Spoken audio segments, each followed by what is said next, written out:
Welcome back. You are watching Global Eye. Let's now shift our focus to another European nation, Italy, that would be going to polls on Sunday as it elects a new government. It's 71st in 77 years of post-World War II history. And if the polls are anything to go by, there could be a tectonic shift in Italian politics. Brothers of Italy, a far-right party, is expected to emerge the largest party, catapulting its leader, Giorgia Meloni, to the top post. The 45-year-old Meloni, known for her ultra-conservative views, would become the first female prime minister in Italy's history. She would also become the first far-right leader to lead the country since 1922, since the time of dictator Benito Mussolini. And to take this forward, we're now joined by David Broder, author of Mussolini's Grandchildren, Fascism in Contemporary Italy. Mr. Broder, thank you very much for joining us here on Global Eye on CNBC-TV18. Tell us about this shift in Italian politics and the rise of Giorgia Meloni. What does this say about the mood of the electorate? Well, we've seen the far right become an increasingly important part of Italian politics in the last 30 years. Some of your viewers may know Silvio Berlusconi, who was the centre-right leader who came to power in the 1990s, and he brought former fascists into his government, into the coalition for the first time. But what's different this time is that the far right, Giorgia Meloni's party, is going to be the biggest party. And it's doing so on a program of low taxes, but also drastically cutting immigration. It's a party rooted in fascism. It was created by admirers of Mussolini after 1945, after his overthrow and death. And in ways, it's moderated its policy and its tone, but it's very much a party created by people in that tradition. So in that sense, it is a sharp shift to the right for Italy. Right. How would her view and approach be to the European Union? She has also said the European Union has been complicit about ethnic replacement. There was also a headline in The Economist which said, how afraid should Europe be of Giorgia Meloni? What does this really mean for Italy's ties with the European Union and also with the world? Well, until a few years ago, Giorgia Meloni did propose that Italy should leave the Eurozone, abandon the single currency. She's often spoken in very critical terms of the leadership of the European Union, saying it was a Soviet-style bureaucracy. As you rightly say, she said that it was planning the ethnic replacement of white Europeans by Africans and Muslims, and adopted this very conspiracy theorist attitude. Recently, she's changed that a lot and very much emphasized her loyalty to the European Union, to NATO, saying in Europe she wants to change the immigration policy, but not to leave, not to split. And also she's committed a lot to arms supplies for Ukraine and support for the Ukrainian side rather than the Russian. So these are ways in which she's tried to mainstream her image, but also there's big contradictions. So in Europe, she's mainly allied to governments like Viktor Orban in Hungary and Law and Justice, the ruling party in Poland, who basically want to turn Europe away from accepting immigrants, who want to reject abortion, who want to push back against gay rights and against this kind of civil liberties. So I'd expect that she'll change the sort of civil liberties agenda in Europe a lot, but without actually seeking to leave the European Union or anything like that.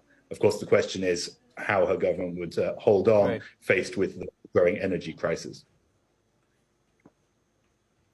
Right. And give us a sense of the economic mood in Italy, which may have given rise to her popularity and some of her economic priorities, some of her promises, which may be clicking with the voters in Italy. Well, she's leading a right-wing coalition, also including Silvio Berlusconi's party and the Lega, another hard right party. And their big message is heavy tax cuts. Italy now has progressive taxation, so the less you earn, the less percentage you pay, and they want to replace that with a flat tax. So they want to radically reduce overall taxation. And they say that they're going to continue with the policy pursued by the outgoing government of Mario Draghi with respect to European recovery funds, after the pandemic, the new investment. But also they want to do things like cut back on spending on the environmental transition. And they also call for a so-called tax peace, which really means less tax inspections, so which is appealing to small businesses.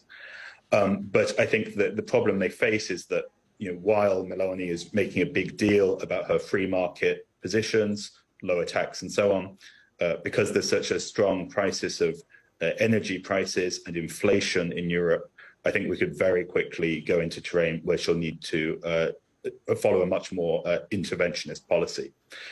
Italy has had more than 20 years of economic stagnation, falling wages.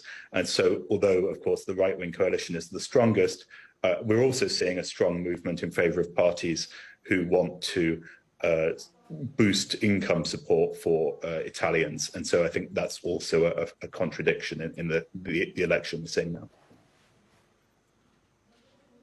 All right, David, thank you so much for joining us here on Global Eye, putting the Italian election in context for our viewers and the rise of Giorgia Meloni as well. Moving on, there's unrest across Iran with thousands of women taking to the streets to protest against the killing of a 22-year-old woman, Mahsa Amini. She was beaten to death by the so-called moral police for not wearing the hijab properly. Human rights groups say at least 8 people have been killed so far in the protests. Several videos are surfacing online showing women taking off their hijab, some cutting their hair and wearing Western outfits in protest against the moral police. To take this forward, we're now joined by Anil Trigunayat, former Indian ambassador and also distinguished fellow at the Vivekanand International Foundation. Ambassador, thank you very much for joining us here on Global Eye. Let me begin by asking you, what does this mean for the Iranian government and this moment in Iran's history? Before 1979, Iran had been modernized or westernized quite a bit, as we know, during the Shah's time. And since 1979, when the current dispensation or Ayatollah Khomeini came to power, we have seen that there was a constitution which provided, the Article 20 of 1979 provided equal rights to the women and men both. But over time, it was due to the Sharia implementation that there were several restrictions on the personal liberties of women have been placed. And this has been off and on coming out in the open by way of protests. And we have seen sometimes the women also challenging the authority because they consider it is a religious imposition on their free will.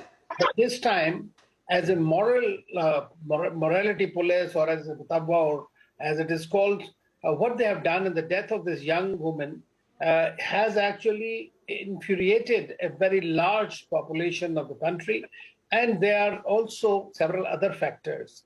For example, the economic downturn, the problems that have been happening due to the pandemic, as well as due to the continuing sanctions. Iran happens to be the second largest sanctioned country in the world after Russia.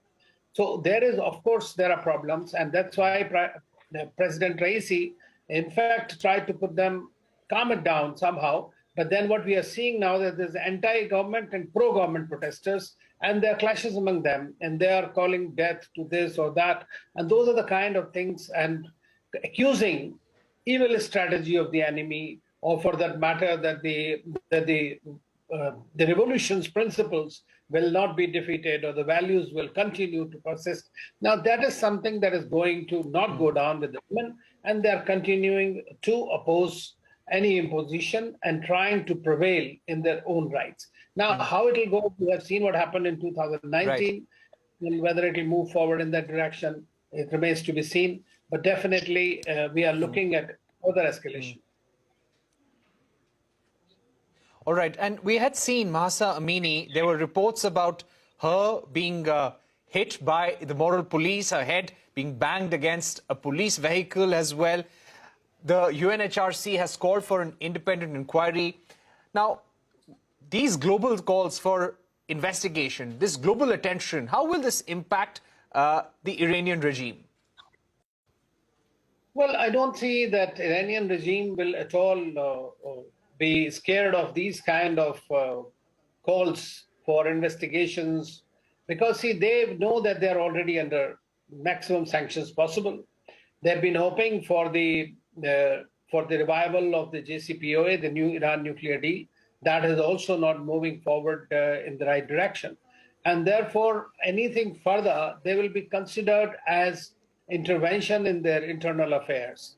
And I doubt very much that the Iranian regime at the moment will consider or give any lenient way in this. In fact, if as President Raisi said, that protests are permitted, but riots are not.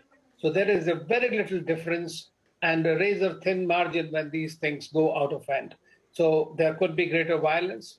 But at the moment, of course, I think that if the government does take action against those who are responsible for the death of Khamenei, I think that there might be some tempers. But then there are deeper roots, deeper causes for this kind of the people's frustration that is coming out in the streets. All right. Ambassador Trigunayat, thank you very much for joining us about the protests over the killing of a 22-year-old in Iran. And these anti-hijab protests are escalating across the country, and we'll keep an eye out for those as well. Thank you very much for joining us. That really brings us to the image of the week. Veteran CNN journalist Christiane Amanpour sitting in front of an empty chair. This was after Iranian President Ibrahim Raisi cancelled their interview for refusing to wear a headscarf for their meeting in New York. Thank you for watching. Goodbye.